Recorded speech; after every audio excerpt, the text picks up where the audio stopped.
सभी एनएचएम कर्मी करेंगे धरना प्रदर्शन।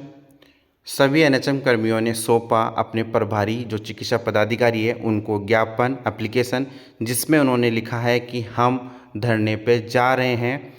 तो बात करेंगे हम आज के हमारे इस वीडियो के अंदर कि आखिर एनएचएम कर्मी धरने पे क्यों जा रहे हैं, क्या है उनकी समस्याएं हैं, क्या है उनकी मांगे और ऐसा क्या आदेश सरकार के द्वारा लागू किया गया है जिसकी वजह से उनको धरना प्रदर्शन करने की आवश्यकता पड़ रही है। और जब ये लोग धरना प्रदर्शन करेंगे तो क्या स्वास्थ्य के क्षेत्र में बहुत बड़ा नुकसान भी हो सकता है, क्योंकि स्वास्थ्य जो सुविधाएं हैं वो इससे प्रभावित होगी।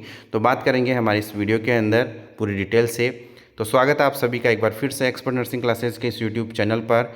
तो दोस्तों शुरुआत करते हैं हम राज्य स्वास्थ्य समिति बिहार की तरफ से जो वो आदेश, जिसके अंदर एक आदेश आता है कि एनएचएम के अंतर्गत जितने भी पदाधिकारी या जो कर्मी काम कर रहे हैं उनका रजिस्ट्रेशन फरास सिस्टम से कराने के संबंध में। फरास यानी कि फेस रिकॉग्नाइज अटेंडेंस सिस्टम, इस सिस्टम के थ्रू होगी अटेंडेंस। अब तो इसमें हो क्या रहा है कि फेस स्कैनिंग के थ्रू अटेंडेंस होगी, जिसके दौरान आपको दिन में 3 बार अटेंडेंस देनी होगी। जब आप सुबह ड्यूटी में जाएंगे तब, दोपहर में, और एक जब ड्यूटी से घर जाएंगे उस समय, तो 3 बार अटेंडेंस देनी होगी। यदि इस बीच में आप अटेंडेंस नहीं दे पाते हैं या फिर आप अपने ड्यूटी प्लेस पे नहीं पहुंच पाते हैं, उस कंडीशन में आपको अनुपस्थित माना जाएगा। आप ड्यूटी से यदि विलम्ब होते हैं तो आपको अपसेंट कर दिया जाएगा, जिसकी वजह से एनएचएम कर्मियों को बड़ी समस्याएं आ रही हैं। इसके साथ ही हम बात करें कि आखिर एनएचएम कर्मियों की क्या क्या मांगे हैं। सबसे पहली बात है कि उनका कहना है कि फरास जो सिस्टम लागू हो रहा है वो सबके लिए होना चाहिए। सबके लिए यानी सिर्फ एनएचएम कर्मियों के लिए ही फरास सिस्टम लागू नहीं होना चाहिए, जो परमानेंट कर्मी हैं उनके लिए भी लागू होना चाहिए। या तो सबके लिए लागू होना चाहिए या फिर लागू ही नहीं होना चाहिए। दूसरा उनका कहना है कि समान काम के लिए समान वेतन होना आवश्यक है। समान काम होगा तो समान वेतन भी मिलना ज़रूरी है। हम बात कर रहे हैं सबसे पहले एनएचएम कर्मी एएनएम की। तो यहाँ पे हम जो बात कर रहे हैं, जो ग्रामीण एरिया है जहाँ पे जो एएनएम कार्यरत रहती है स्वास्थ्य केंद्र पर, वहाँ पे 2 प्रकार के एएनएम काम करती है। एक एएनएम जो कि एनएचएम के अंतर्गत आती है और दूसरी एएनएम जो कि परमानेंट है। तो हम बात कर रहे हैं यहाँ पे जो एएनएम एनएचएम के अंतर्गत आती है उसकी जो सैलरी है वो होती है 10 से 15 हज़ार के बीच, और जो परमानेंट जो एएनएम है उनकी सैलरी होती है 40 से 80 हज़ार के लगभग। तो इस वजह से उनका कहना है कि जो कॉन्ट्रैक्ट वाली काम कर रही है वही सेम काम परमानेंट भी कर रही है। दोनों का यदि काम समान है तो सैलरी में इतना अंतर क्यों। और दूसरा ये है कि यदि सैलरी में अंतर होने के साथ साथ उनको जो सैलरी है वो भी टाइम पे नहीं मिलती है। कई बार तो एनएचएम कर्मियों का ये भी कहना है कि कई बार उनकी जो सैलरी है 4-4 महीने से पेंडिंग रहती है, जिसकी वजह से उनको 10 से 15 हज़ार, एक तो कम इतनी सैलरी मिलती है, उसमें भी उनको अपना घर खर्च चलाने में बड़ी दिक्कतें आ रही हैं। इसके साथ ही हम आपको बात करें,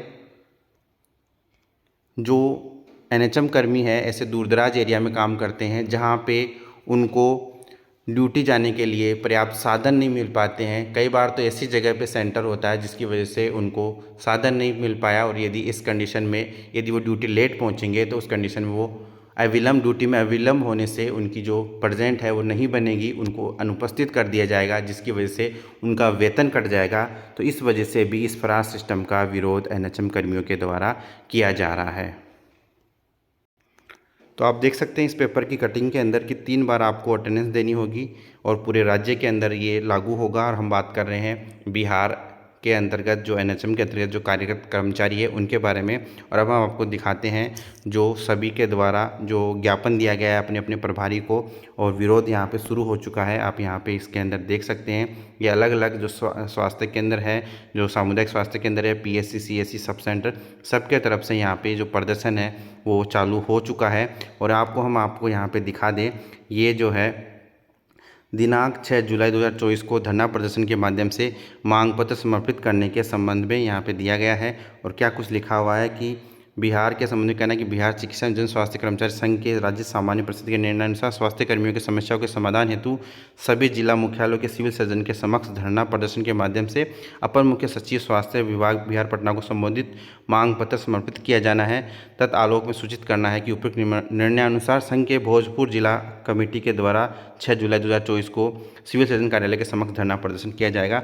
ऐसे बहुत सारी जो ज्ञापन है, एप्लीकेशंस है, वो मैं आपको दिखाने वाला हूँ, जिसके अंदर आप देख सकते हैं इनकी जो समस्याएं हैं। इसमें भी इन्होंने मेंशन की है कि हमको जो सैलरी है वो 10,000 से 15,000 मिल रही है, जबकि परमानेंट वाले को 35,000 से 80,000 के समथिंग सैलरी मिल रही है। और साथ में ही उनके लिए FRS सिस्टम लागू नहीं है, जबकि हमारे लिए ये FRS सिस्टम लागू है। एक तो इतनी कम सैलरी है, उसमें भी यदि हम अब्सेंट हो जाएंगे तो हमको मिलेगा ही क्या। तो बड़ी समस्या है यहाँ पे NHM कर्मियों की तरफ से हो रही है, जिसकी वजह से वो जो है धरना प्रदर्शन पर जा रहे हैं।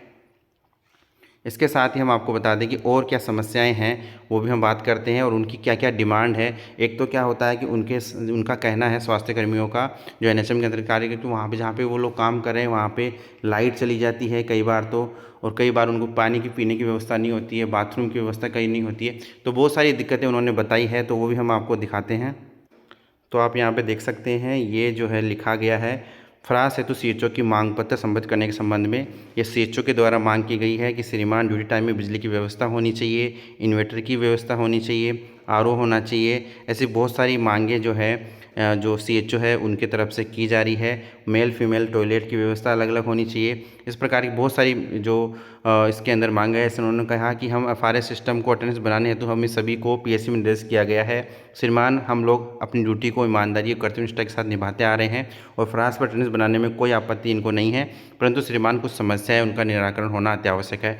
तो ये सब समस्याएं दोस्तों मैंने आपको जो इस वीडियो के माध्यम से बताई है। आपका क्या कहना है इस वीडियो के माध्यम से मैं आपको बोलता हूं कि आप लोग कमेंट करके ज़रूर बताएं आपकी क्या राय है, क्या करने वाले हैं आप कमेंट करके ज़रूर से बताना है। और ये सारी समस्याएं जो है बिहार के जितने NHM कर्मी हैं, चाहे वो ANM हो CHO हो, सभी जो है इसका विरोध कर रहे हैं और विरोध के साथ साथ उनका धरना प्रदर्शन है। अब कब तक चलता है, आखिर क्या इससे स्वास्थ्य सेवाएँ कितनी प्रभावित होगी।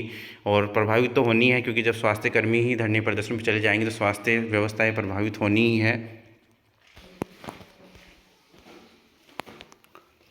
इस FRS सिस्टम के बारे में आप लोग की क्या राय है हमें कमेंट करके अवश्य बताएं। और ये क्या FRS सिस्टम सभी के लिए, सभी कर्मचारियों के लिए लागू होना चाहिए, चाहे फिर वो परमानेंट हो या फिर कॉन्ट्रैक्ट पे काम कर रहा हो या NHM के अंतर्गत काम कर रहा हो, या फिर सबके लिए ख़त्म हो जाना चाहिए। आप लोग की क्या राय है हमें कमेंट करके अवश्य बताएँ। और ये धरना प्रदर्शन कब तक चलने वाला है, पूरी जानकारी आपको इसकी अपडेट हम देते रहेंगे।